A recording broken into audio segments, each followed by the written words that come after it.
MLG's own JP McDaniel recently visited the Blizzard headquarters in Irvine, California to discuss all things Starcraft and grab exclusive interviews with two of the biggest names in the business. First, he probes Blizzard's lead designer Dustin Browder on what we can expect from the upcoming Heart of the Swarm expansion and what it's like to design a game that centers around the Zerg. JP McDaniel here for MLG. I'm joined by Dustin Browder and David Kim. Of course, we're here at the Heart of the Swarm reveal in Blizzard HQ in Irvine, California. Now, talk to me about Heart of the Swarm. You guys just announced we got to play 2 levels here today, and kind of how that process has gone thus far. Well, we're working really hard to try to make Heart of the Swarm this very Zergy, epic experience that's hopefully fundamentally different from the kind of experience you played through in Wings of Liberty. Now, let's talk about some of these changes you guys have made to the campaign. Of course, in the Wings of Liberty campaign, you did have the unit upgrades and things like that, but it seems like with the Zerg upgrades, you guys are really focusing on this evolve type thing where Zerglings can turn into a new unit, you can have Banelings explode and 2 more pop out of that.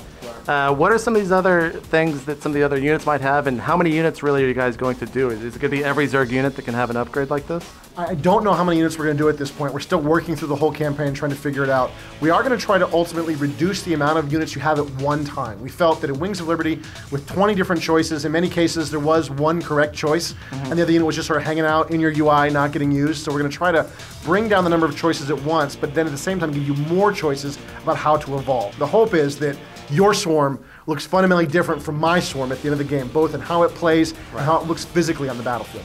Obviously, new units are going to come. A lot of people want to see these.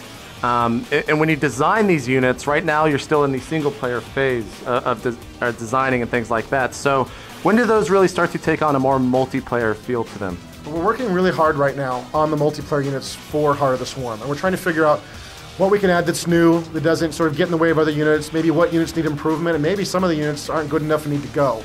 So we're looking sort of across the board and trying to figure out what the right mix is and what the right way to do this is. But as you can imagine, the game balance is going pretty well for us right now. It's playing pretty well, and we really don't want to mess it up. So we're trying to be very, very careful and very strategic in the choices we make. Is Kerrigan going to be the main focus, really, of this expansion in terms of who you're going to be playing every mission? Are you guys going to do any kind of side missions where you play as a Terran and you play as the Protoss? What's really going on there? Well, Kerrigan is definitely the main focus of this game. And whether we do any Protoss missions or Terran missions, we're still trying to figure out. Obviously, Jim Raynor is friends with Zeratul. Zeratul shows up and gives him a crystal and tells him to see his visions. That makes sense. Kerrigan doesn't have a lot of friends. She's really alone in this universe. Everybody hates and fears her. No one would ever willingly put themselves under her command. So it's a little more challenging for us, but we're working it out. We're trying to see what we can do. We know there's a need. We know there's an urge for that kind of breakup in the campaign. It was a lot of fun for us to work on those missions in Wings of Liberty.